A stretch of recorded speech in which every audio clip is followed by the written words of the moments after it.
Sarah Martinez wiped down the last table in her section and glanced at the clock on the wall. It was only 3 in the afternoon, but she had already been working for 6 hours.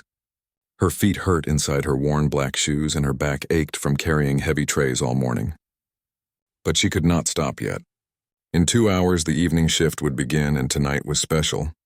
Tonight, the Grand Plaza Hotel was hosting its biggest event of the year. She walked to the staff room and sat down on a plastic chair. The room was small and crowded with lockers and old furniture. Sarah pulled out her phone and checked her messages. There was one from her mother's nurse. "Your mom had a good day today. She ate all her lunch and watched her favorite show." Sarah smiled and felt some of the tiredness leave her body. Her mother was the reason she worked so hard. The reason she took every extra shift she could get. 3 months ago, her mother had a stroke. The hospital bills came like a flood, drowning Sarah in debt she never imagined possible. Her mother needed special care, medicine, and therapy. Insurance covered some of it, but not nearly enough. Sarah had to find a way to pay for everything else, so she took a second job at a coffee shop in the mornings and worked double shifts at the hotel whenever they would let her. Her dream of becoming a music teacher seemed far away now. She had been accepted to a music program at the university 2 years ago. She even had a partial scholarship. But when her father died suddenly, Sarah had to drop out to help support her mother. She told herself it was just temporary. She would go back to school soon. But then her mother got sick and temporary became permanent. Sarah had always loved music. Her grandmother taught her to sing when she was just a little girl. They would sit together in the kitchen, and her grandmother would sing old songs from Mexico, songs about love and loss and hope. Sarah would listen carefully and learn every word, every note. Her grandmother told her she had a gift, a special voice that could touch people's hearts. But Sarah never believed it was anything special. She just loved to sing. Now she sang in church on Sundays when she was not working. It was the only time she allowed herself to think about music anymore. The rest of the time, she focused on work and taking care of her mother. Dreams were expensive, and she could not afford them right now. Miguel pushed open the door to the staff room. He was another waiter, a young man from El Salvador who sent most of his money back to his family. He and Sarah had become friends over the past year. They understood each other's struggles without having to explain. "You ready for tonight?" Miguel asked, sitting down next to her. "They say some very important people are coming." "Billionaires and celebrities," Sarah shrugged. "They are just people. They eat and drink like everyone else." "Yes, but they tip better," Miguel said with a grin. "Maybe tonight we get lucky." Sarah hoped he was right. Every dollar mattered. Every tip brought her a little closer to paying off another medical bill. She had a system. First she paid for her mother's care. Then she paid the rent. Then she bought food. Whatever was left went toward the hospital debt. There was never much left. Mr. Klein, the hotel manager, appeared in the doorway. He was a thin man with gray hair and glasses that always seemed to slide down his nose. He looked nervous, which was unusual. Mr. Klein always seemed calm and in control. "Everyone, listen up," he said, pushing his glasses up. "Tonight is very important. We have some of the richest people in the country coming to our charity gala. I need everyone to be perfect. Every detail matters. Understood?" The staff nodded. They had heard this speech before every big event.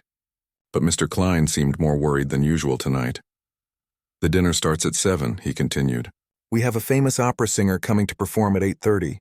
Make sure all the tables are cleared by then. We want everything to be perfect." After Mr. Klein left, Miguel whistled low. "An opera singer. This really is a big deal." Sarah stood up and stretched. Her break was over. She had to get ready for the evening shift. She went to her locker and pulled out a fresh apron. It was white and clean, pressed that morning before she left home. She tied it around her waist and checked her appearance in the small mirror on her locker door. Her dark hair was pulled back in a neat bun. Her face looked tired, but she forced a smile. Customers liked it when you smiled, even if you did not feel like it. The next 2 hours passed quickly. Sarah helped set up the main dining room for the gala. It was beautiful. White tablecloths covered every table. Crystal glasses sparkled under the chandeliers. Fresh flowers filled the room with a sweet smell. Everything looked perfect, like a picture from a magazine. At 7 o'clock, the guests began to arrive. Sarah watched from near the kitchen as they walked in. The women wore expensive dresses that probably cost more than Sarah made in a year. The men wore suits that fit perfectly, custom made by tailors whose names Sarah would never know. They laughed and talked, holding glasses of champagne that cost $50 each. Sarah recognized some faces from television and magazines. There was David Chen, the tech billionaire who had started a company in his garage and turned it into an empire worth billions. He was younger than Sarah expected, maybe 40 years old, with black-rimmed glasses and a casual confidence that came from never having to worry about money. Patricia Holloway was there too. Sarah knew her face from business magazines her father used to read. They called her the Ice Queen because she was tough and cold in business. She had started with nothing and built a real estate empire. She wore a silver dress that probably cost as much as Sarah's car, and her blonde hair was styled perfectly, but her face looked hard, like she had forgotten how to smile. Marcus Webb stood near the bar talking to a group of men in expensive suits. He was an investment banker, famous for making risky deals that somehow always worked out. He was tall and handsome, with gray hair at his temples that made him look distinguished. He held a glass of whiskey and laughed at something someone said, but his eyes looked bored, like he had heard every joke and seen everything worth seeing. Sarah took a deep breath and picked up her tray. It was time to work. She walked into the dining room and began serving tables. She moved quietly and efficiently, filling water glasses, bringing bread, taking orders. The guests barely looked at her. To them, she was invisible, just part of the background like the furniture or the paintings on the walls. She heard pieces of their conversations as she worked. They talked about business deals worth millions of dollars. They discussed vacation homes in places Sarah had only seen in pictures. They complained about problems that seemed ridiculous to Sarah, like whether to buy a yacht or a private jet, or which country club had better golf courses. At one table, a woman complained that her chef had quit, and now she had to find someone new. At another, a man bragged about buying a painting for $2 million. Sarah wanted to tell them that $2 million could pay for her mother's care for the rest of her life. It could send 100 kids to college. It could change so many lives. But they spent it on a painting to hang on their wall. She pushed the thoughts away and focused on her work. It did not help to be angry or jealous. These people lived in a different world, and she had accepted that long ago. She just needed to do her job, collect her tips, and go home. The dinner service went smoothly. The food was excellent, prepared by chefs who trained in France and Italy. Each course was like a work of art, carefully arranged on expensive plates. The guests ate and drank and talked. Sarah and the other servers moved between tables, anticipating needs before the guests even asked. At 8:15, Mr. Klein gathered the staff near the kitchen. He looked even more nervous than before. His face was red and sweat formed on his forehead. "We have a problem," he said in a low voice. "The opera singer canceled. She is sick and cannot perform." The staff looked at each other with concern. The performance was the highlight of the evening. The guests expected it. Mr. Klein ran his hand through his hair, making it stick up in odd directions. "The event coordinator is trying to find a replacement, but it is not looking good. Everyone is either booked or too far away to get here in time." He paused and looked at them with desperate eyes. "If we cannot provide entertainment, these people will leave. They will be disappointed, and disappointed billionaires do not donate money to charity." Sarah felt bad for Mr. Klein. He worked hard to make the hotel successful. This gala was his idea. His way of showing the owners that the Grand Plaza could compete with the bigger, fancier hotels downtown. If it failed, it would be his fault. She went back to her section and began clearing tables. The guests had finished their desserts. Coffee and after-dinner drinks were being served. In 15 minutes, the performance was supposed to start. Sarah could see the event coordinator, a woman named Jennifer, talking frantically on her phone near the stage area. Her face showed the answer was not good. Mr. Klein appeared again, looking even more worried. He came right to the serving station where Sarah and Miguel stood. "Does anyone here have any talent?" he asked, his voice almost pleading. "Can anyone sing or play an instrument? Dance, anything?" The servers looked at each other uncomfortably. Nobody wanted to volunteer for something like this. These were important people out there. Professional performers entertained them, not hotel staff. Miguel turned to Sarah. "You can sing," he said. Sarah's eyes went wide. "No," she whispered. Miguel, no. But Mr. Klein had already heard. He grabbed Sarah's arm, not roughly but firmly. "You can sing?" "Really sing?" "I sing at church," Sarah said quietly. But that is different. I cannot perform for people like this. I am not a professional. Please, Mr. Klein said, and his voice cracked a little. I am desperate. Just one song. Just something to fill the time so they do not leave angry. Please. Sarah looked into his eyes and saw real fear there. She thought about her job, how she needed it to pay for her mother's care. She thought about how Mr. Klein had always been kind to her, giving her extra shifts when she needed them, letting her take time off when her mother was in the hospital. I do not have anything to wear, she said, knowing even as she spoke that she was agreeing. You look fine, Mr. Klein said quickly. You look nice, professional. Please, Sarah, I will never forget this. Sarah's heart pounded in her chest. Her hands began to shake. She looked at Miguel, who gave her an encouraging nod. What should I sing? She asked. Anything, Mr. Klein said. Whatever you know. Whatever you feel comfortable with. Sarah thought about the songs she knew.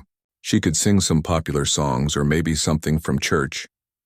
But then she remembered her grandmother's song, the simple folk song about hope and finding beauty in difficult times. It was the first song her grandmother taught her. It was the song she sang when she felt sad or scared or alone. It was not fancy or complicated, but it came from her heart. Okay, she whispered. I will try. Mr. Klein squeezed her shoulder gratefully and rushed off to tell Jennifer. Sarah stood there feeling like she might be sick. Her whole body trembled. What was she doing? These people paid thousands of dollars to attend this event. They expected world-class entertainment. What would they think when a waitress in a uniform walked out to sing? Miguel put his hand on her back. You will be great, he said. I have heard you sing in the break room. You have a beautiful voice.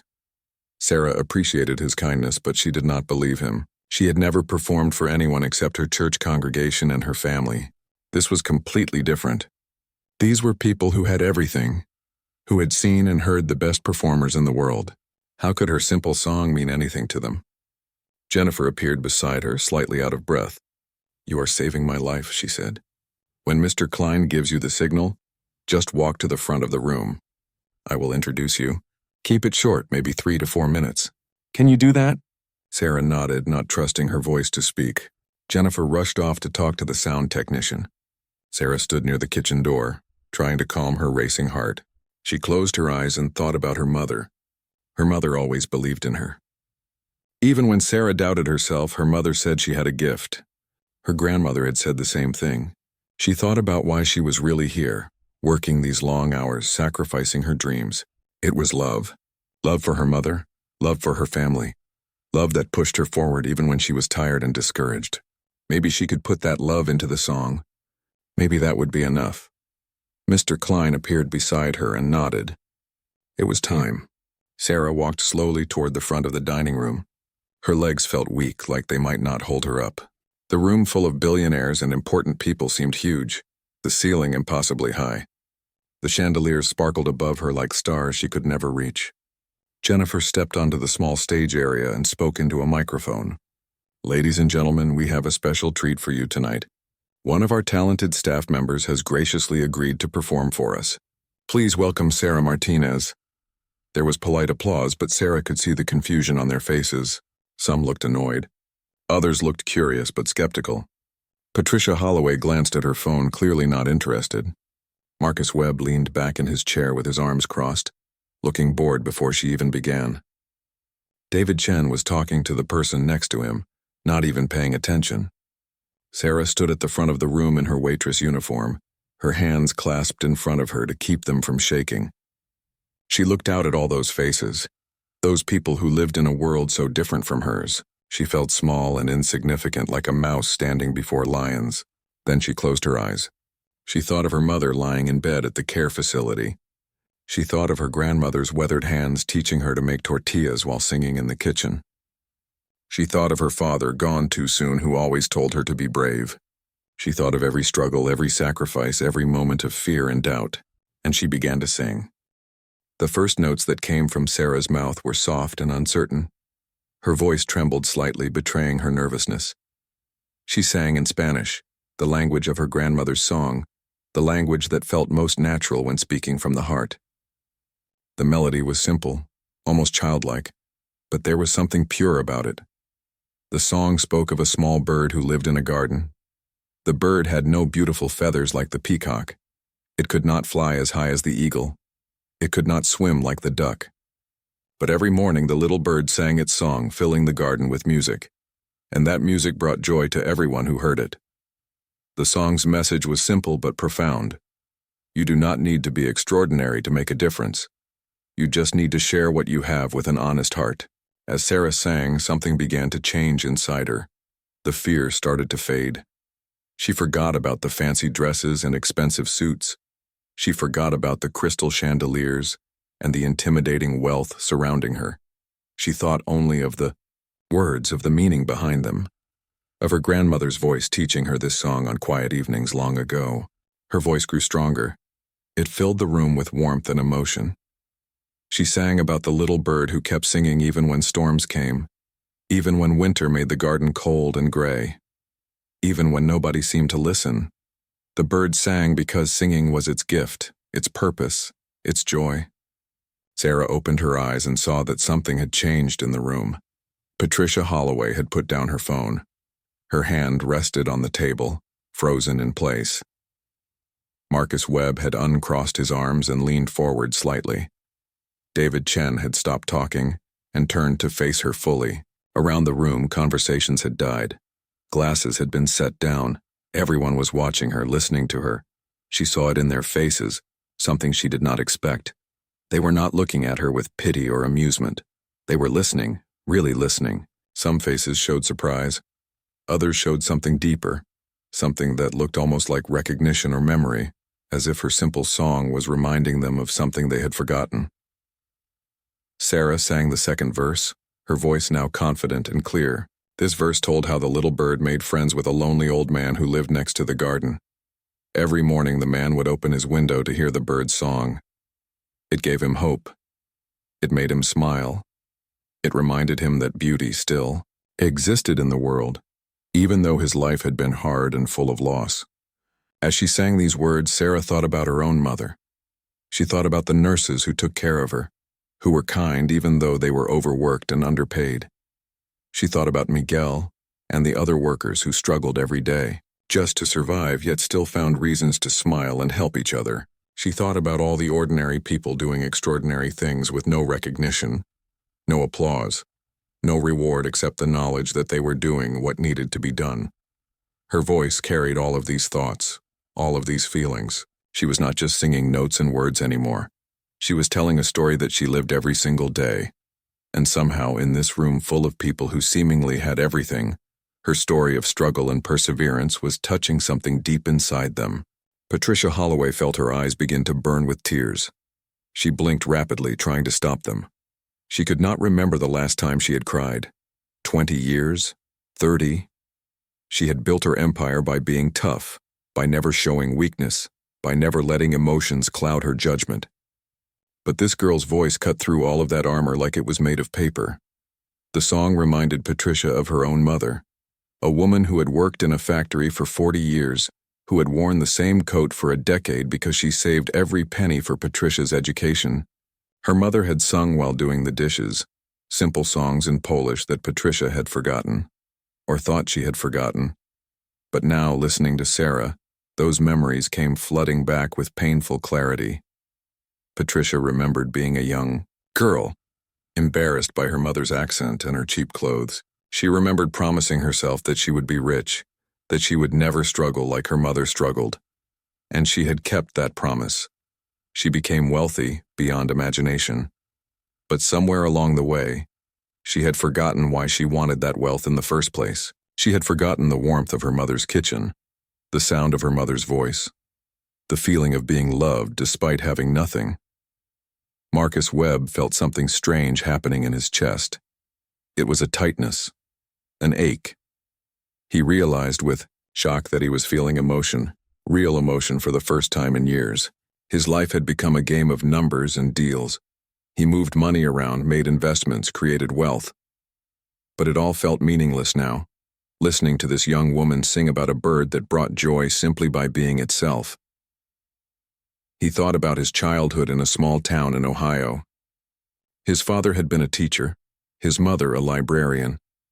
They never had much money, but their home was filled with love and laughter and music. His mother played piano in the evenings, and his father would sing along in his terrible voice, and they would all laugh together. When had Marcus stopped laughing like that? When had life become so serious, so focused on winning and accumulating more? He had 3 ex-wives, 2 children he barely saw, and a penthouse apartment that felt empty and cold. He had $100 million in the bank and nobody to share it with. Nobody who loved him for who he was rather than what he had. David Chen sat very still, his brilliant mind for once not racing ahead to the next problem or opportunity. He was simply present in this moment, listening. The song reminded him of his grandmother in Taiwan. She had raised him while his parents worked long hours in their restaurant.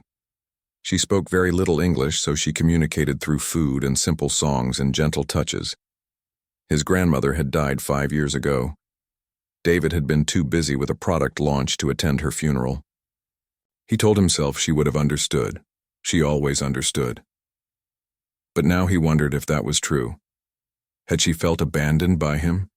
Had she died wishing he would visit more, call more, remember more?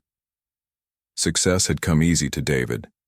He was smart, ambitious, and lucky. But listening to Sarah sing, he realized something. His grandmother had been successful too, in ways that mattered more. She had raised a child who was not her own.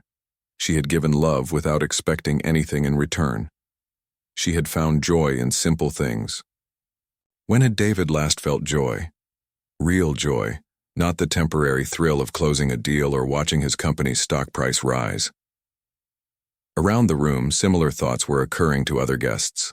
A woman remembered her sister, estranged over a petty argument 5 years ago. A man thought of his son, who wanted to be an artist but whom he had pressured to become a lawyer. Another woman recalled her first job as a waitress, much like Sarah, before she married into wealth and forgot where she came from. Sarah reached the final verse. Her voice soared now, filled with power and conviction. The little bird in the song faced its greatest challenge. A storm came and destroyed the garden. The trees fell, the flowers died. Everything the bird loved was gone. But in the ruins, the bird still sang, because singing was not about the garden being perfect. Singing was about hope, about refusing to give up, about believing that spring would come again. As Sarah sang these words, tears rolled down her cheeks. She was not crying from sadness exactly. She was crying from the release of carrying so much weight for so long. She was crying because this song held everything she felt but could never say. The fear that she would not be able to save her mother. The grief of losing her father and giving up her dreams. The exhaustion of working so hard and still feeling like it was never enough.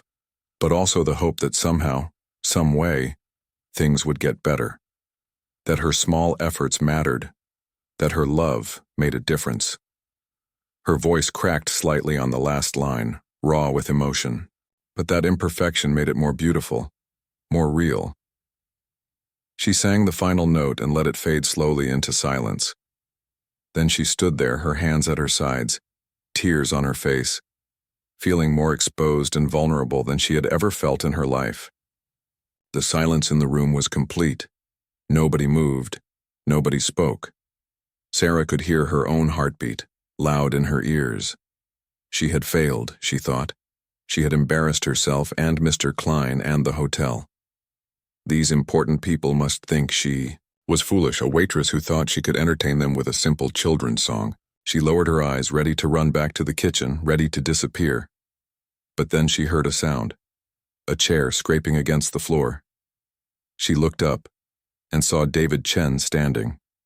His hands came together in applause, loud and clear in the silent room. Then Patricia Holloway stood, and she was clapping too. Tears streamed down her face, and she made no effort to hide them. Marcus Webb rose to his feet, applauding with vigor, and then, like a wave spreading across water, the entire room stood. All of these wealthy, powerful, important people were on their feet applauding her. Some were crying. Many had looks of wonder on their faces, as if they had just witnessed something miraculous.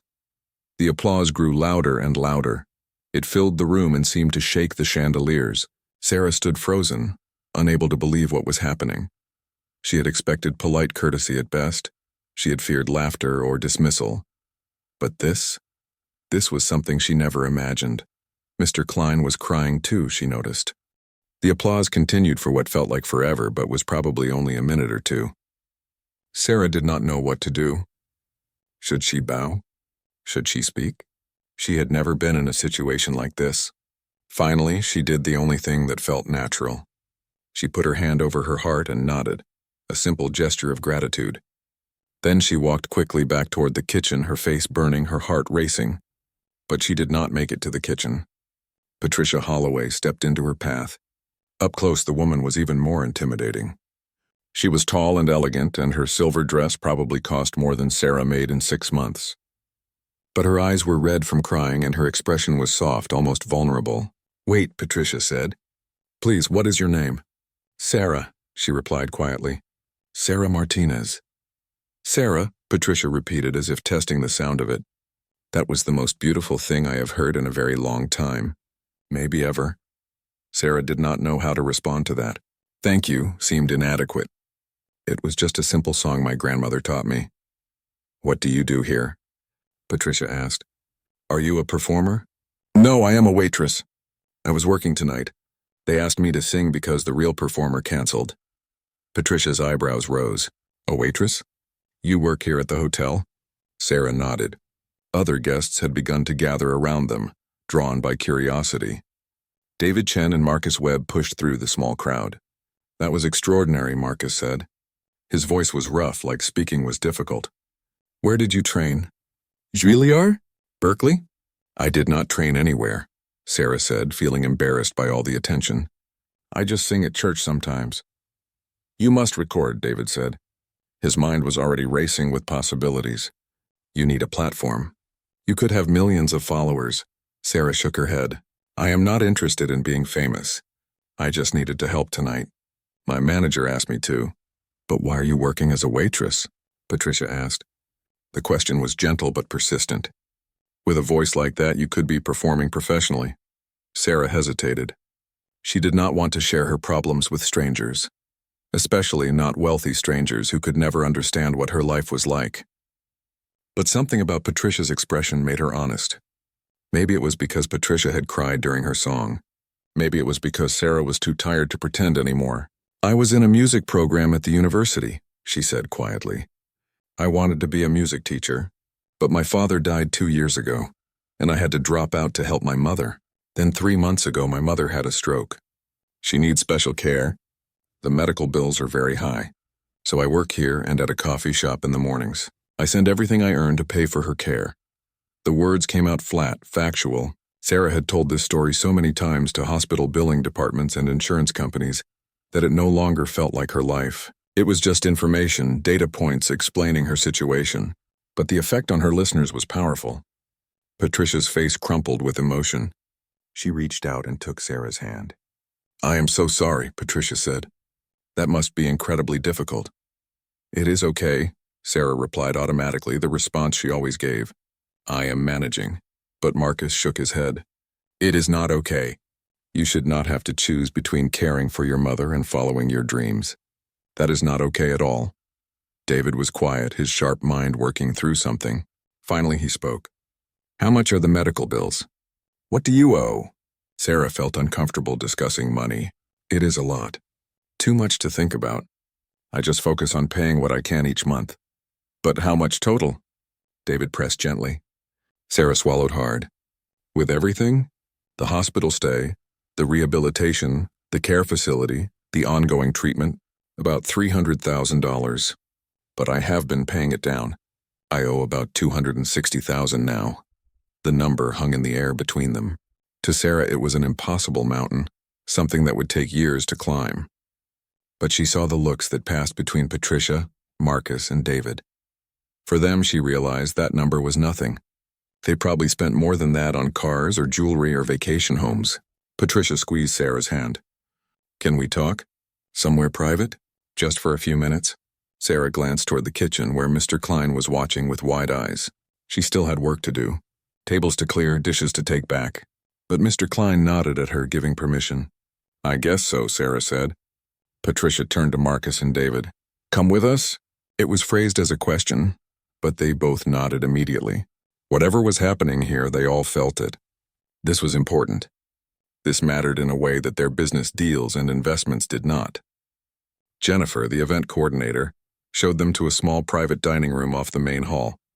It was elegant but quiet, away from the noise of the gala. They sat around a table, Sarah on one side, the three billionaires on the other. It felt surreal, like something from a dream. Tell us about yourself, Patricia said. Not just about your problems.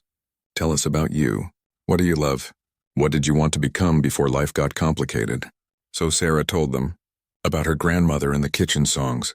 About her father who had been a mechanic but loved listening to classical music while he worked. About her mother who had worked as a school secretary and still sent thank you notes to the nurses taking care of her. About her dream of teaching music to kids in poor neighborhoods. Kids like her who could not afford lessons or instruments. She told them about the scholarship she had won, how excited she had been.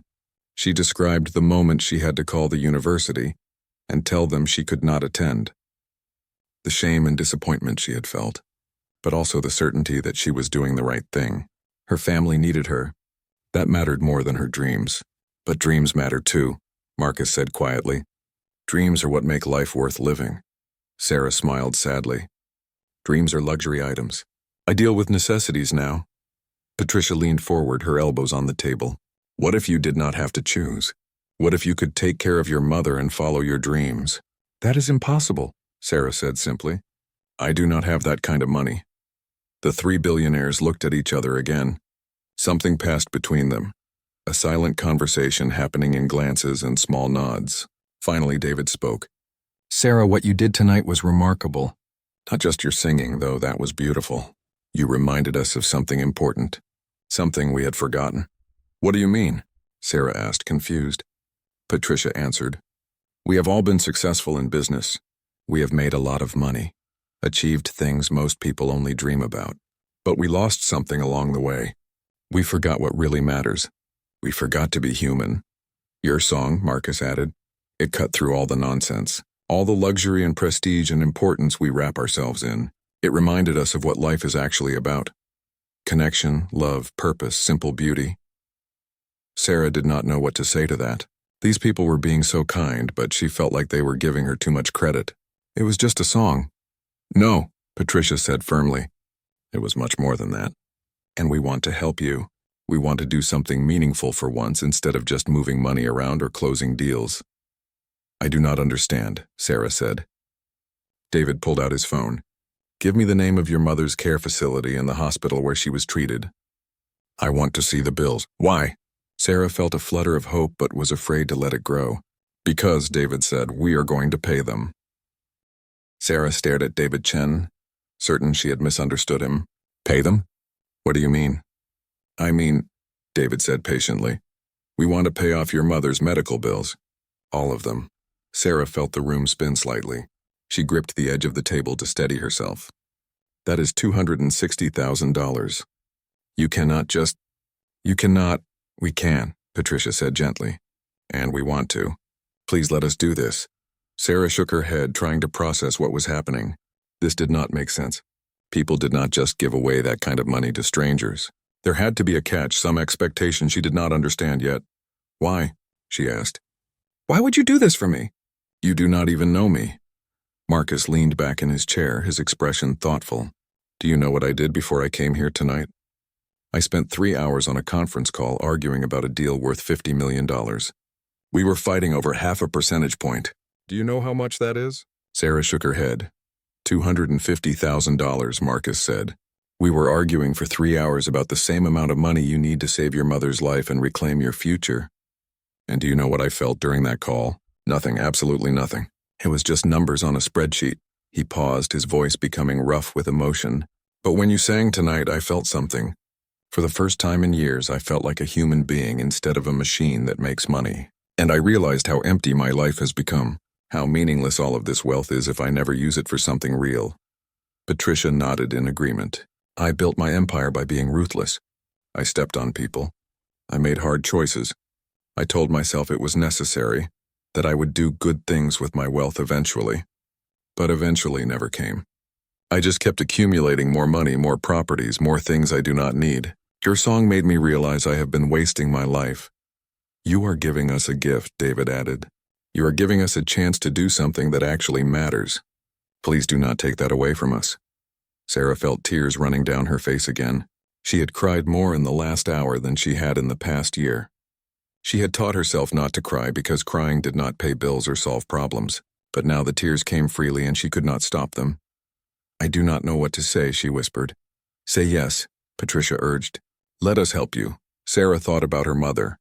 She thought about all the nights she had lain awake worrying about money, about whether she could keep paying for the care her mother needed. She thought about the weight she carried every single day, the constant pressure and fear, and these people were offering to lift that weight away. But another part of her felt wrong accepting it. She had been taught to work hard, to earn what she received, to never take handouts. Her parents had instilled those values in her from childhood. Was accepting this gift dishonoring their memory? As if reading her thoughts, Marcus spoke.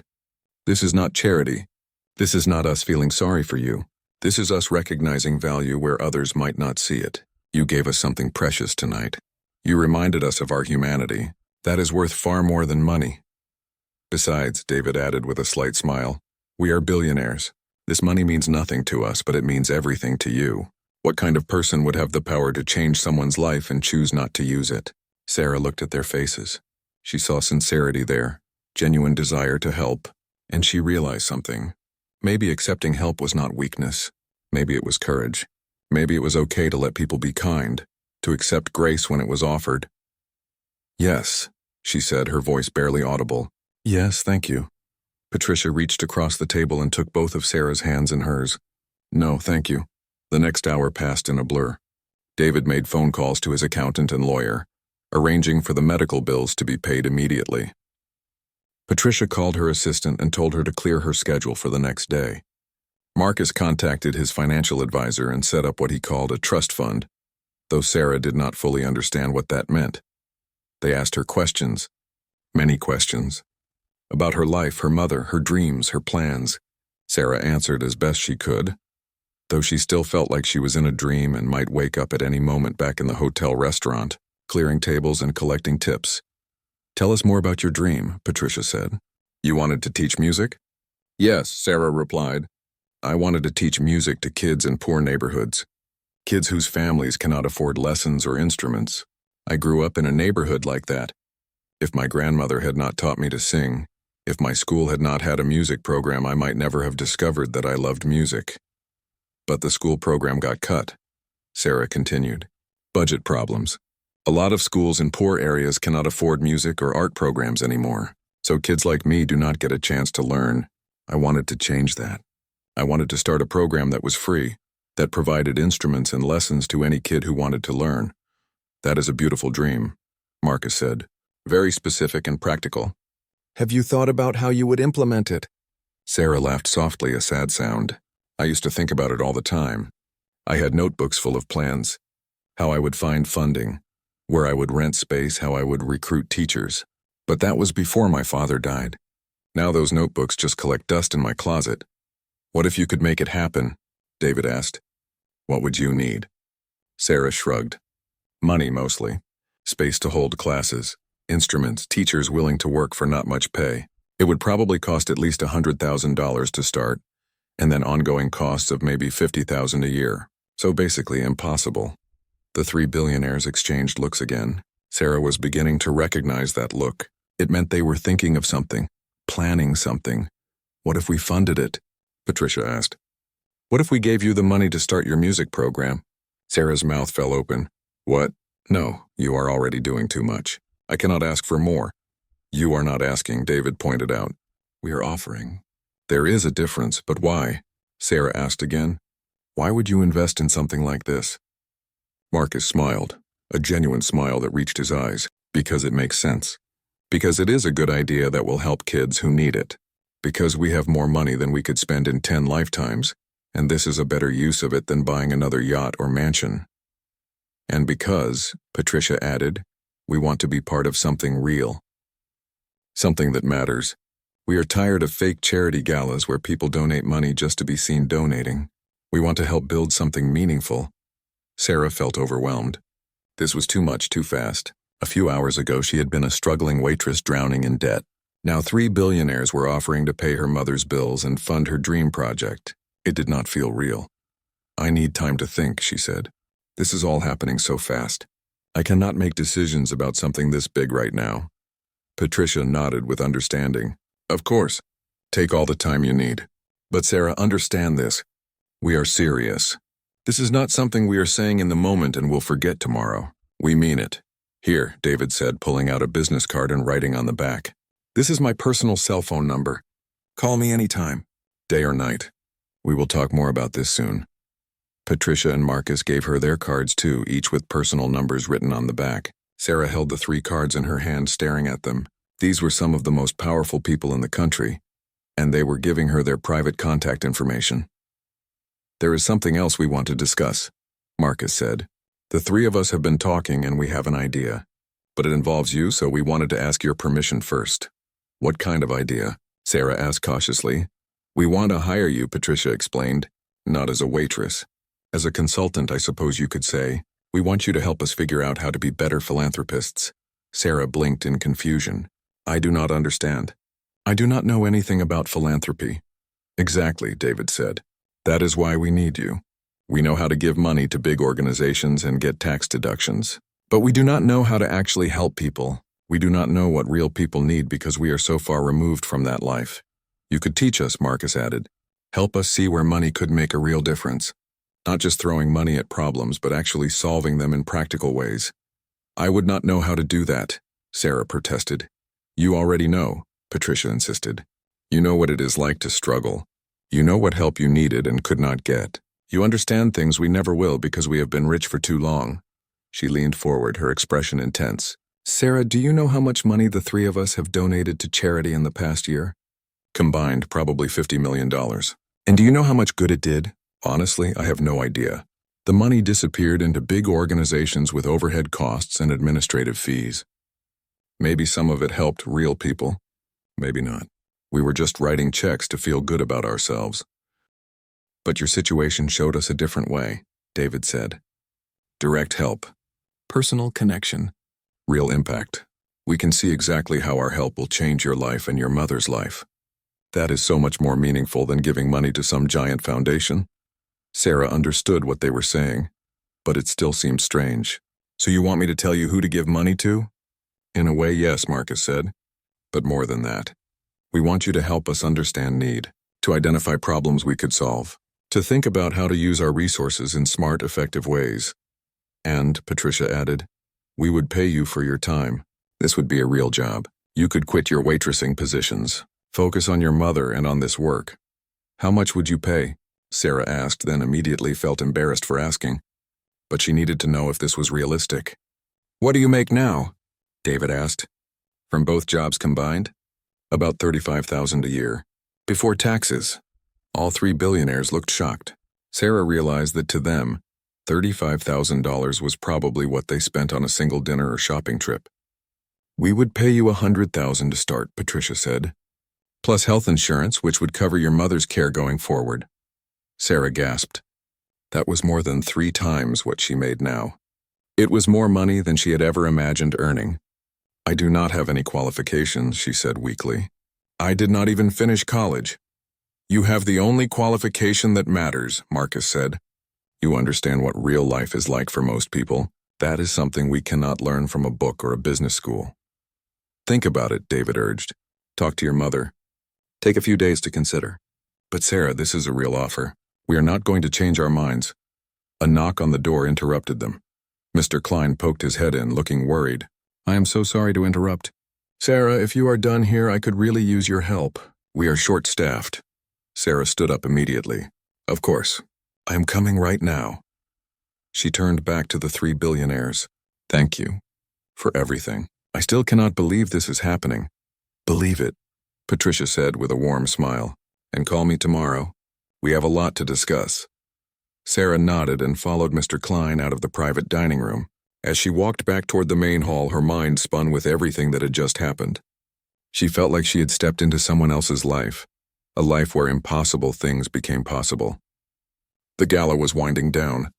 Guests were finishing their after-dinner drinks and beginning to leave.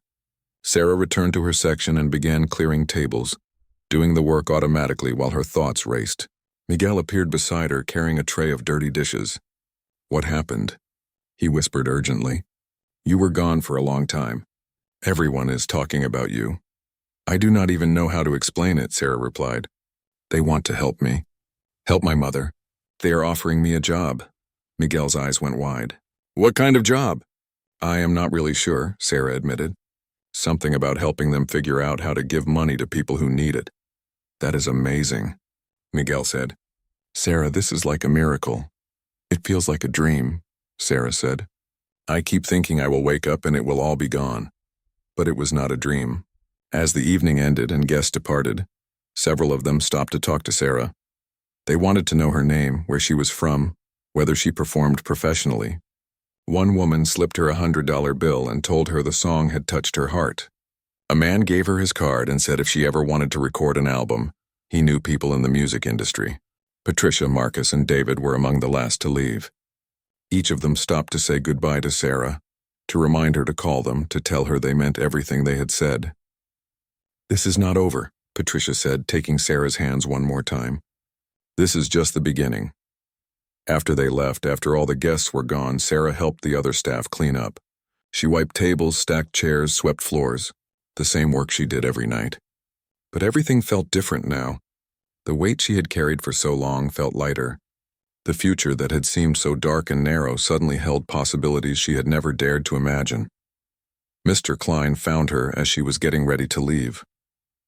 He had been crying again, she could tell. His eyes were red and puffy. "Sarah," he said, his voice thick with emotion. "Thank you. You saved the gala. You saved my job, probably." The event coordinator said the donations tonight were triple what they expected. "People were so moved by your performance that they gave more than they planned." "I am glad it helped," Sarah said sincerely. "But more than that," Mr. Klein continued, "you did something beautiful tonight. Something I have never seen before. You made those rich people remember what it is like to feel something real. That is a rare gift." Sarah did not know how to respond to that, so she just smiled and thanked him. She changed out of her work clothes, gathered her things, and headed for the exit. Miguel walked with her to the parking lot. "Are you going to take their job?" he asked. "I do not know," Sarah said honestly.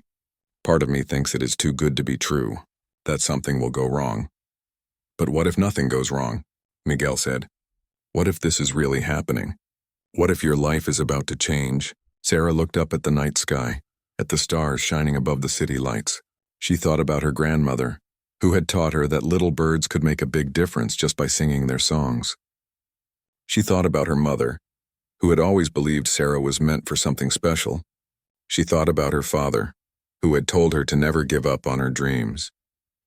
"Maybe," she said softly, "maybe my life really is about to change." She drove home to her small apartment, exhausted but unable to sleep. She sat on her bed and looked at the 3 business cards on her nightstand. Patricia Holloway, David Chen, Marcus Webb. 3 of the most powerful people in the country had given her their personal phone numbers and offered to change her life. Sarah picked up her phone and called her mother's care facility. It was late, but she knew night nurses were on duty. "Hi, this is Sarah Martinez. I am calling to check on my mother." "Oh, Sarah," the nurse said warmly. "Your mom is sleeping peacefully. She had a good day today." "Thank you," Sarah said. "Can I ask you to tell her something when she wakes up? Tell her that something wonderful happened tonight. Tell her that everything is going to be okay." "Of course," the nurse said. "Is everything all right?" "Yes," Sarah said. And for the first time in a long time, she really meant it. Everything is going to be all right. She hung up and lay back on her bed, staring at the ceiling. Tomorrow she would call Patricia. Tomorrow she would start figuring out what this all meant and what came next. Tomorrow her new life would begin. But tonight she just wanted to rest, to let herself feel the relief of knowing her mother would be taken care of, to let herself believe that maybe, just maybe, dreams could come true after all. Sarah closed her eyes and smiled. Somewhere in her memory she could hear her grandmother singing in the kitchen. That same simple song about the little bird who kept singing even when times were hard. And Sarah realized something. She was that bird. She had kept singing when everything seemed hopeless, and now finally spring had come.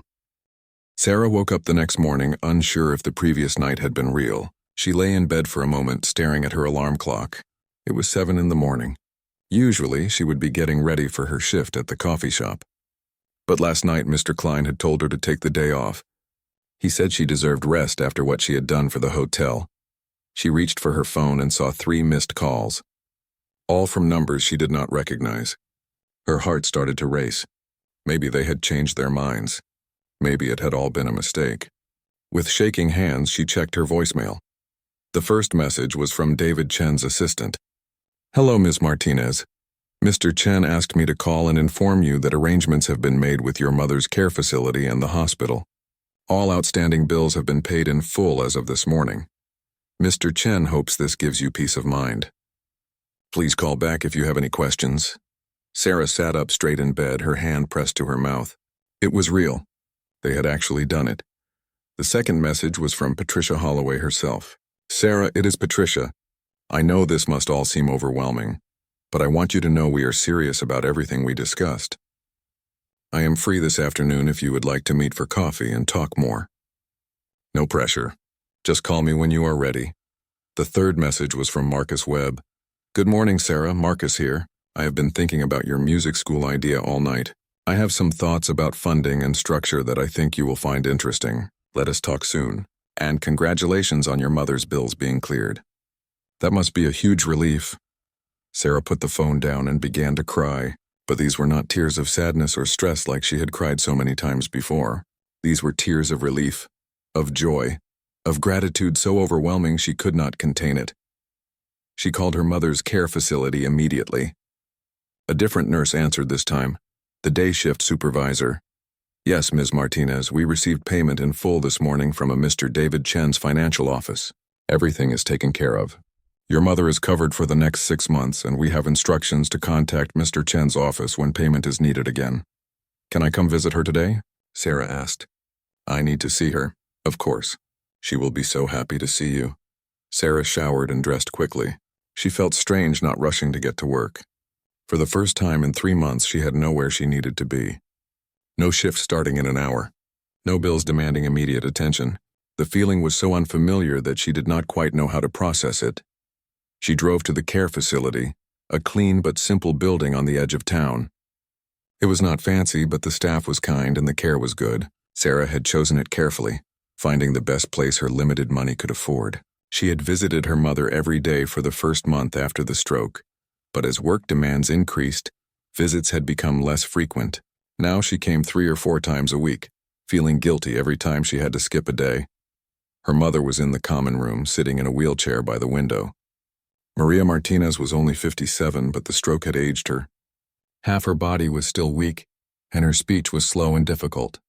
But her eyes were bright and alert, and they lit up when she saw Sarah enter. "Mija," her mother said, the word coming out slowly but clearly. It meant "my daughter" in Spanish, a term of endearment Sarah had heard all her life. Sarah knelt beside the wheelchair and took her mother's hands. "Mama, I have something to tell you. Something wonderful happened." She told her mother everything, about the canceled performer, about being asked to sing, about the 3 billionaires and their incredible offer. Her mother listened, tears rolling down her face. "I told you," Maria said slowly, struggling with each word. "I told you. Your voice was special. You were right, Mama. You were right about everything." Her mother squeezed Sarah's hand with her good hand. "Your father, he knows. He is proud." They sat together for a long time, Sarah telling her mother more details, describing the gala, the people, the moment when she sang. Her mother smiled and nodded, occasionally adding a word or two. The stroke had taken some of her ability to speak, but it had not touched her sharp mind or loving heart. "What will you do?" Maria finally asked. "I do not know yet," Sarah admitted. "They want me to work for them, to help them understand how to really help people. And they want to fund my music school idea, the one I used to tell you about." "Then do it," her mother said firmly, the words coming stronger now. "Do not be afraid. Take the blessing." "But it feels too good to be true," Sarah said. "What if something goes wrong?" Her mother shook her head slowly. "You always..." Expect the worst. Sometimes good things happen. Let them happen. Sarah realized her mother was right. She had spent so long preparing for disaster, bracing herself for the next crisis, that she had forgotten how to accept good fortune. She was looking for the catch, the hidden cost, the catch. But maybe there was not one.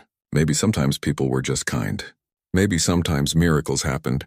She stayed with her mother until lunch, then promised to come back tomorrow. As she left, the facility director stopped her in the hallway. "Ms. Martinez, I wanted to tell you how relieved we are that your mother's care is covered. We never would have asked her to leave, but I know the financial burden was heavy on you. This is a wonderful thing that has happened." "Yes," Sarah agreed. "It really is." She sat in her car in the parking lot and pulled out Patricia Holloway's business card. She stared at the number for a long moment, then dialed before she could lose her nerve. Patricia answered on the second ring. "Sarah?" "Yes, it is me. I got your message." And David's assistant called. "I cannot believe you actually paid everything." "Of course we did," Patricia said warmly. "We do not make empty promises." "How are you feeling?" "Overwhelmed, grateful, still a little like I am dreaming." Patricia laughed, a genuine sound that seemed different from the cold businesswoman Sarah had seen at the gala. "I understand. This is a big change. Are you free this afternoon? I would love to meet and talk about everything more calmly than we could last night." "Yes, I am free. Where should I meet you?" "There is a small coffee shop on Maple Street." "Do you know it?" "The Corner Cafe?" Sarah knew it well. It was not a fancy place, just a neighborhood coffee shop with good coffee and comfortable chairs. She had expected Patricia might suggest some expensive restaurant. The choice of the simple cafe surprised her. "I know it." "What time?" 2:00? "Does that work?" "Perfect. I will see you then." Sarah had 3 hours before the meeting. She went home and tried to relax, but her mind would not stop racing. She pulled out her old notebooks, the ones where she had written all her plans for the music school. She had not looked at them in 2 years. The pages were filled with her handwriting, sketches of floor plans, lists of instruments needed, curriculum ideas, budgets, everything she had dreamed of creating.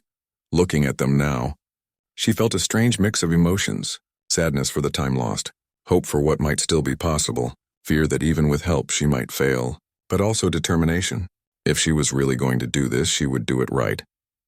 At 1:30, she drove to the cafe. She arrived early and ordered a coffee, choosing a table near the back where they could talk privately. She wore simple clothes, jeans, and a nice blouse. She did not own anything fancy. Hopefully, Patricia would not mind. Patricia arrived exactly at 2:00. She looked completely different from the night before. No expensive dress or perfect hair. She wore dark pants and a simple sweater, and her hair was pulled back in a casual ponytail. She could have been anyone, any professional woman meeting a friend for coffee. The transformation was remarkable. "Sarah," Patricia said warmly, sitting down across from her. "Thank you for meeting me." "Thank you for paying my mother's bills," Sarah replied. "I still cannot believe you did that." Patricia waved a hand dismissively. "It was nothing. Truly. I spend more than that on things I do not need all the time. At least this money did something meaningful." She paused and looked directly into Sarah's eyes. "How do you feel, really?" Sarah considered the question carefully. "Grateful, confused, a little scared. I keep waiting for someone to tell me it was all a mistake." "It was not a mistake," Patricia said firmly. "Sarah, I want to explain something to you. Last night when you sang, something happened to me that has not happened in a very long time. I felt something. Do you understand? For years I have been numb. I go through the motions of life. I make deals. I attend events. I accumulate more wealth. But I do not feel anything. It is like living in a fog." She wrapped her hands around her coffee cup, staring into it as she spoke. "Your song cut through that fog.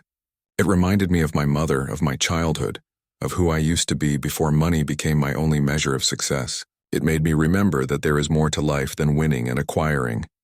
"I am glad my song meant something to you," Sarah said softly. "It meant everything," Patricia said. "And I am not the only one who felt that way. I talked to David and Marcus this morning. We all stayed awake most of the night thinking about what happened, what it means. We realized something. We have been wasting our wealth. We have been wasting our lives." She looked up at Sarah with an intensity that was almost uncomfortable. "We want to change that. And we want you to help us. But I do not understand what I would actually do, Sarah admitted. You said you want me to be a consultant, but I do not know what that means in practice. Patricia pulled out a folder from her bag and opened it on the table.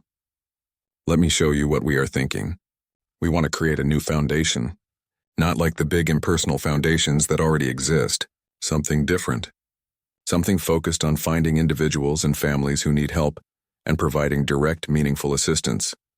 She showed Sarah documents with ideas and proposals. We would identify people like you. People who are working hard but struggling because of circumstances beyond their control. Medical bills, student debt, family emergencies. We would step in and help. Not with loans they have to pay back, but with direct grants that change their lives. That sounds amazing, Sarah said, looking at the papers. But how would you find these people? That is where you come in, Patricia explained. You know this world. You know what real struggle looks like. You can help us identify who really needs help and how to help effectively. You can make sure we are not being fooled by scammers or wasting money on people who will squander it. Sarah began to understand. So I would investigate people? Talk to them. Verify their stories? More than that, Patricia said. You would be the heart of the foundation. You would help us understand need in a way we never could on our own. You would advise us on where to focus, how to structure help, what makes sense and what does not. And you would really pay me $100,000 to do this? To start, Patricia confirmed. If this grows the way we hope, that number could increase. Plus benefits, health insurance for you and your mother, retirement contributions. This would be a real job with a real salary and real security. Sarah felt dizzy. A year ago, she had been a student with dreams and plans. Then life had crashed down on her, and she had become a person focused only on survival. Now suddenly she had a chance not just to survive but to thrive, and to help others in the process. There is something else, Patricia continued. Your music school idea. Marcus, David, and I talked about it. We want to fund it. We want to help you build it. She pulled out more papers, these showing budgets and proposals. We think you should start small. One location, maybe 30 students to begin. We fund the space, the instruments, the initial operating costs. You run it, you hire teachers, you decide who gets in. We provide the money and let you do what you do best.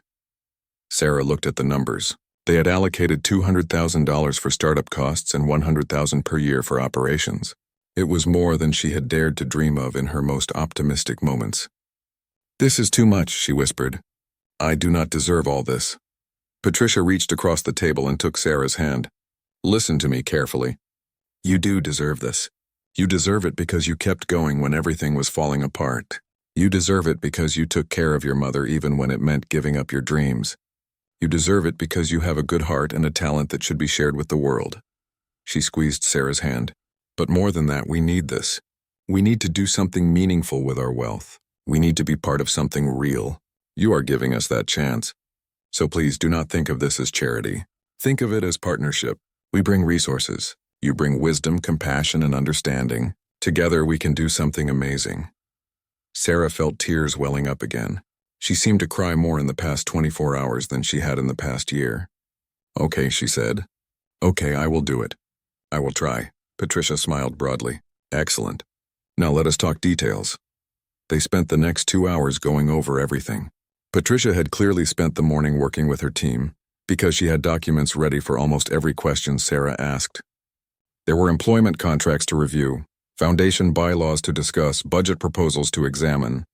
It was overwhelming, but Patricia was patient, explaining everything in simple terms.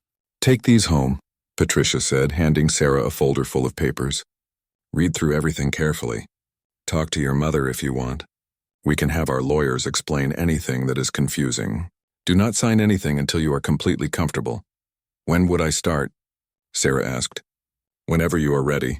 We need to officially incorporate the foundation, which takes a few weeks. That gives you time to quit your current jobs, rest a little, prepare. Maybe start in a month? Sarah nodded. A month seemed both too far away and too soon. She had so much to process, so much to prepare for. They left the cafe together and Patricia hugged her goodbye. A real hug, warm and genuine. Call me anytime, Patricia said. Day or night. I am serious. We are in this together now. Sarah drove home in a daze. She spread all the documents out on her tiny kitchen table and began reading through them. The contracts were written in legal language she struggled to understand. but the main points were clear. A salary of $100,000 per year. Health insurance with full coverage for her and her mother. A company car. Travel expenses paid. And most importantly, a real job with a real purpose. That evening, Marcus Webb called her. "Sarah, I hope I am not bothering you. Patricia told me you met and that things went well." "Yes," Sarah said. "It is all a bit overwhelming, but good." "I wanted to talk to you about the music school," Marcus said. "I have some experience with nonprofits and foundations. I would love to help you think through the structure, the legal setup, how to make it sustainable long-term." They talked for an hour. Marcus was surprisingly down-to-earth and easy to talk to. He asked smart questions about her vision, about what she wanted to achieve, about how she would measure success. He took notes and promised to send her some resources that might help. After they hung up, David Chen sent her a text message. "Welcome to the team. Cannot wait to start changing the world together." Sarah sat on her small couch in her small apartment and looked around at her humble life. Nothing had physically changed yet. She still had the same furniture, the same old television, the same tiny kitchen, but everything felt different. The air felt lighter. The future felt brighter. Hope, which she had packed away like an old treasure too fragile to use, was unpacked and shining again. She thought about calling the coffee shop and the hotel to give her notice. She thought about visiting her mother tomorrow and telling her everything that had been decided.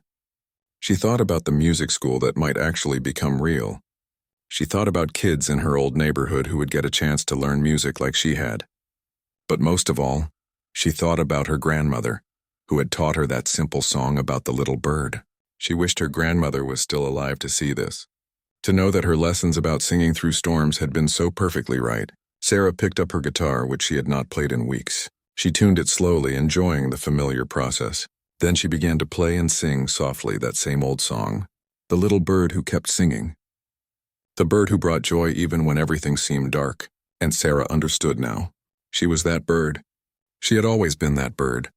Her voice was her gift, but not just her singing voice. Her voice was her story, her struggles, her ability to speak truth about real life. That voice had touched 3 billionaires and changed everything. Tomorrow she would start her new life. But tonight she would just sit in her small apartment and sing. Because singing was what little birds do. And sometimes, if you sing long enough and true enough, the whole world stops to listen. 6 months had passed since the night Sarah sang at the Grand Plaza Hotel. 6 months that felt like a lifetime, as if she had stepped through a door into a completely different world. She stood now in the lobby of a renovated building in her old neighborhood, watching as workers put the finishing touches on the sign above the door. Martinez School of Music, it read in bright blue letters. Free music education for all. Sarah felt her eyes water for what seemed like the 1,000th time since that magical night. She had cried so much in the past 6 months, but these were good tears. Tears of joy, of accomplishment, of dreams coming true. The building had once been an old grocery store that closed down years ago. Marcus Webb's real estate team had found it, and Patricia Holloway's construction company had renovated it. The transformation was remarkable. What had been a dark, empty shell was now a bright, welcoming space filled with practice rooms, a performance hall, and a large classroom area. Instruments lined the walls. Guitars, violins, keyboards, drums, flutes, clarinets. Everything donated or purchased with the funding from the 3 billionaires. Sarah had spent weeks researching the best quality instruments she could find at reasonable prices. She wanted everything to be perfect for the kids who would learn here. "It looks amazing," a voice said behind her. She turned to see David Chen walking through the front door carrying 2 cups of coffee. He handed one to her. "I thought you might need this. Big day tomorrow." "Big day," Sarah agreed, taking the coffee gratefully. "The grand opening. I still cannot believe it is really happening." "Believe it," David said with a smile. "You made this happen. We just provided the money. You did everything else." That was not quite true, Sarah thought. David, Patricia, and Marcus had been involved in every step.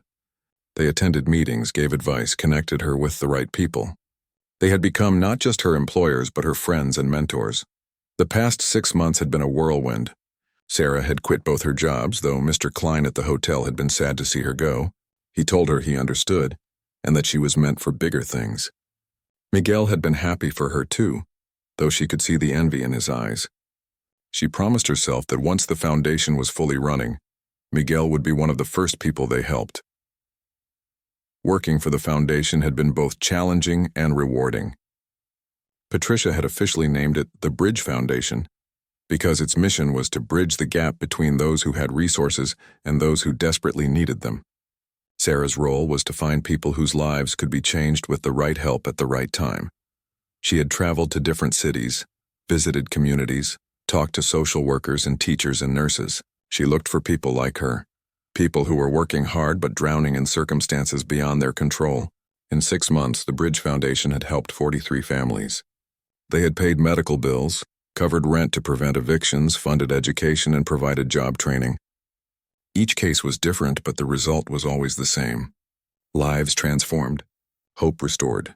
Sarah had learned so much during this time. She learned how to interview people with compassion, but also with discernment. She learned how to verify stories and check facts without being insulting. She learned how to say no when necessary, and how to say yes in ways that truly helped rather than creating dependency. Patricia had been an excellent teacher. She taught Sarah about business, about managing money, about thinking strategically. But Sarah had taught Patricia things too. She taught her about empathy, about seeing people as individuals rather than cases or numbers. She taught her that sometimes the best help was not just money, but time and attention and genuine care. Marcus had helped Sarah develop financial literacy. He taught her about investments, about how to make money work for good causes, about creating sustainable funding models. He confessed to her one day that working with the foundation had given him more satisfaction than any business deal he had made in 20 years. David had used his technology skills to create systems for the foundation, a database to track cases, a website where people could apply for help, social media platforms to spread awareness. He had also become personally involved in several cases, especially those involving young people interested in technology or entrepreneurship. But the music school was Sarah's special project. Her baby. She had spent months planning every detail. Hiring teachers had been the hardest part. She wanted people who were not just skilled musicians, but who understood what it meant to teach kids from difficult backgrounds.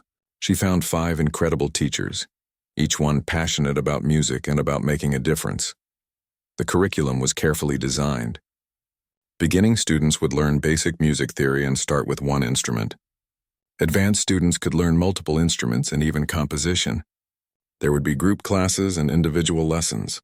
And every Friday afternoon there would be a small concert where students could perform for their families and friends. Nervous about tomorrow? David asked, pulling Sarah from her thoughts. Terrified, she admitted. What if the kids do not come? What if this does not work? David laughed. Sarah, you have 60 kids registered and a waiting list of 40 more. The kids are going to come. The question is whether you are ready for them. He was right. The response had been overwhelming. Sarah had visited schools in the neighborhood, put up flyers, talked to community centers. Parents were excited. Kids were excited. Free music lessons with real instruments and qualified teachers. It was an opportunity most of them never dreamed they would have. I just want it to be perfect, Sarah said. It will not be perfect, David replied gently. There will be problems and challenges and things that do not go as planned. But it will be real. It will be meaningful. And it will make a difference. That is what matters. Patricia arrived next, dressed in jeans and a work shirt. She had changed so much in the past 6 months. She smiled more. She seemed lighter, happier. She told Sarah once that working with the foundation had saved her life, though Sarah thought that was dramatic. But Patricia insisted it was true. She said she had been slowly dying inside, suffocating under the weight of her own success. The foundation had given her a reason to wake up each morning. The sign looks perfect, Patricia said, admiring the work. Tomorrow is going to be wonderful. Marcus arrived last, carrying boxes of programs for the opening ceremony. He had insisted on paying for the printing himself. The programs were beautiful, with photos of the school and biographies of the teachers. Everything ready? He asked. I think so, Sarah said. The instruments are set up. The rooms are prepared. The teachers are ready. Now we just need the students. They spent the rest of the afternoon doing final preparations, arranging chairs in the performance hall for the opening ceremony, making sure all the instruments were tuned, checking that the sound system worked properly. It was good, honest work, and Sarah was grateful to have her 3 friends helping her. That evening, Sarah visited her mother. Maria had made remarkable progress in the past 6 months. With access to better care and therapy, paid for by the health insurance from Sarah's job, she had regained much of her mobility and speech. She still used a wheelchair sometimes when she was tired, but she could walk with a cane now. Her words came easier, though she still spoke slowly and carefully. "Tomorrow is the big day," Sarah told her mother as they sat together in Maria's room at the care facility. "I will be there," Maria said firmly. "Mama, you do not have to come. I know it is hard for you to travel. I will be there," Maria repeated more firmly. "I need to see this. Your father would want me there. Your grandmother would want me there. I will be there." Sarah smiled and squeezed her mother's hand. She knew better than to argue when her mother used that tone. "Tell me again about the kids," Maria said. "Who will be learning?" Sarah pulled out her list. She had memorized every name, every story. "There is Miguel, he is 8 years old. He has always wanted to learn guitar, but his family could not afford lessons. There is Jasmine, she is 12. She sings in church like I did and wants to learn piano. There is Carlos, he is 16 and wants to learn drums. His father says music kept him out of trouble when he was young." She went through more names. 60 kids in total, ages 7 to 18. Some came from single-parent homes. Some had parents working 2 jobs. Some were recent immigrants. All of them had one thing in common.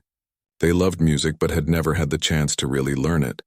"You are giving them what your grandmother gave you," Maria said softly. "I am trying," Sarah replied. "You are doing more than trying.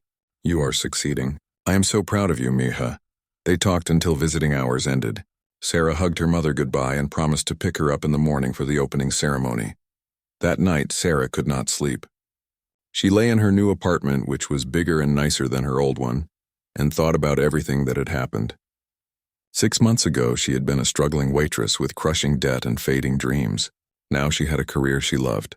Her mother was getting excellent care, and she was about to open a school that would change children's lives. It still seemed impossible. Sometimes she woke up at night afraid she would discover it had all been a dream, but it was real. Her life had really changed, and she had changed too. "Would you like to try it?" Sarah asked gently. Sophia nodded but did not move. Sarah carefully took the violin down and handed it to the girl. Sophia held it awkwardly, unsure what to do with it. "Like this," Sarah said, showing her how to hold it properly. She handed Sophia the bow. "Now just draw the bow across the strings. It does not have to be perfect. Just try." Sophia pulled the bow across the strings. The sound was scratchy and uncertain, but the girl's face lit up with wonder. She tried again and again, each time gaining a little more confidence. "I made music," Sophia whispered in amazement. "Yes, you did," Sarah said, kneeling down to be at the girl's eye level. "And with practice, you will make beautiful music. Would you like to learn to play the violin here?" Sophia nodded enthusiastically, hugging the violin to her chest. Her mother appeared in the doorway, watching with tears in her eyes. "Thank you," the mother said to Sarah. "Thank you for giving her this chance. We could never afford private lessons. This is like a miracle." "It is not a miracle," Sarah said gently. "It is just people helping people. That is what we should all do for each other." The opening ceremony lasted for 3 hours. By the end, Sarah was exhausted but deeply happy. Every child had found an instrument they wanted to learn. Every parent had enrolled their child. The schedule was set. Classes would begin the following Monday. After everyone left, Sarah sat in the empty performance hall with Patricia, Marcus, and David. They were all tired but satisfied. "We did it," Patricia said. "We actually did it." "No," Sarah corrected her gently. "We are doing it. This is just the beginning." She was right. The music school was just one project. The Bridge Foundation had bigger plans. They wanted to open more schools in other cities. They wanted to expand their individual family assistance program. They wanted to tackle bigger issues like affordable housing and healthcare access. But Sarah had also taught them something important. Start small. Start personal. Make a real difference in a few lives before trying to change the world. The music school was small, 60 students in one neighborhood. But for those 60 students and their families, it was everything. "I have been thinking," Marcus said, "about expanding the foundation's work. But I want to make sure we do it the right way. Sarah, would you be willing to train other people to do what you do? To find people who need help and figure out how to help them effectively?" Sarah considered this. I think so. But they would need to be the right kind of people. People who really care. People who understand struggle because they have experienced it themselves. Exactly, David agreed. We need more people like you. People with wisdom and compassion and practical understanding. They talked for another hour about the future, about dreams and plans and possibilities. Sarah realized that her life had become something she never expected. She was not just a music teacher anymore. She was a bridge herself, connecting people who had resources with people who needed them. She was a voice for those who struggled to be heard. She was proof that ordinary people could do extraordinary things. Finally, they said their goodbyes. Patricia hugged Sarah tightly.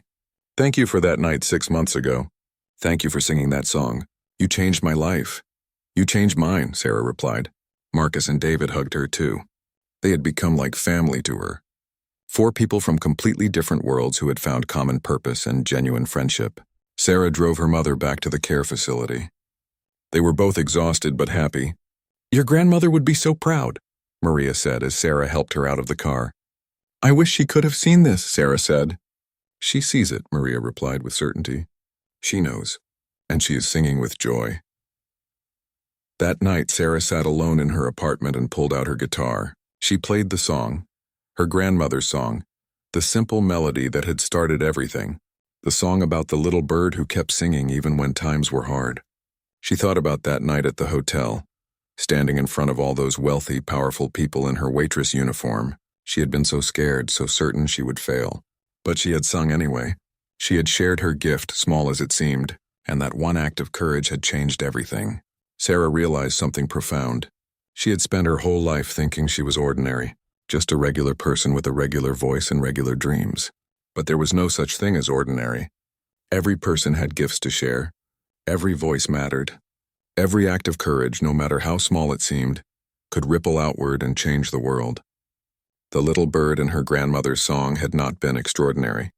It had not been the most beautiful or talented bird, but it had sung its song faithfully, day after day, even through storms. And that faithfulness, that persistence, that refusal to give up, had made all the difference. Sarah was that bird. She had always been that bird. And now she knew that her song had not ended that night at the hotel. It had only begun.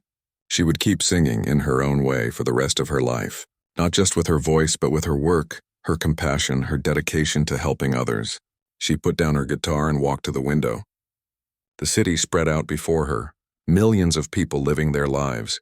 How many of them were struggling like she had struggled? How many had given up on their dreams?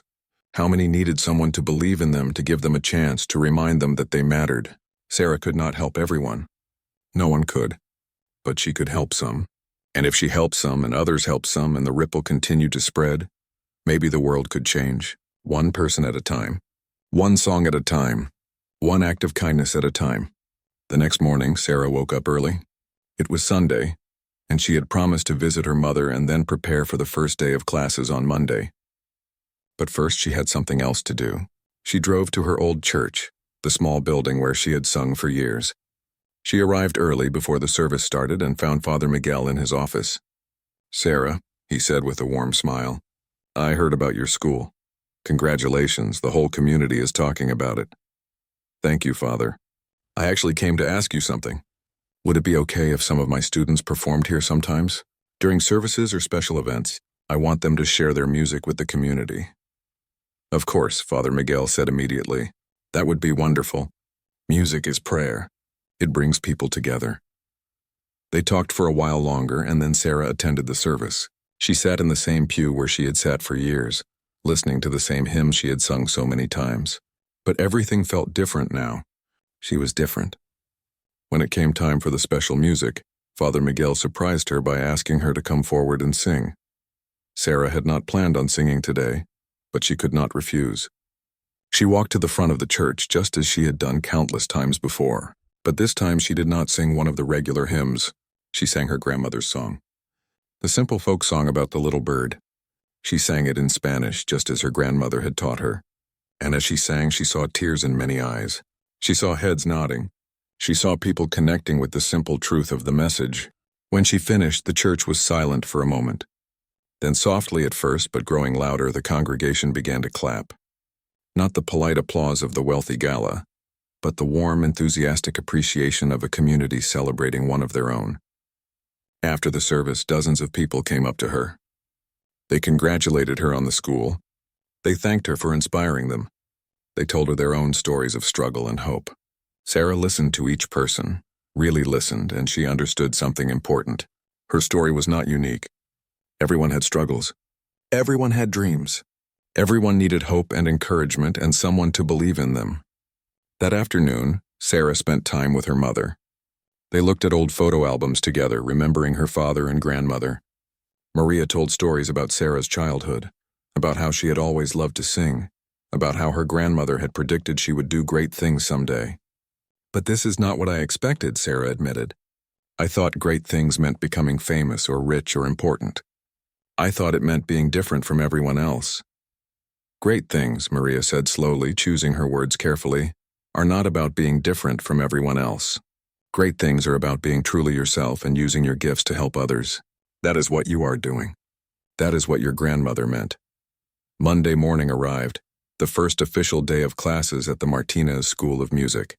Sarah arrived early, before any students or teachers. She walked through the empty building, checking each room, making sure everything was perfect.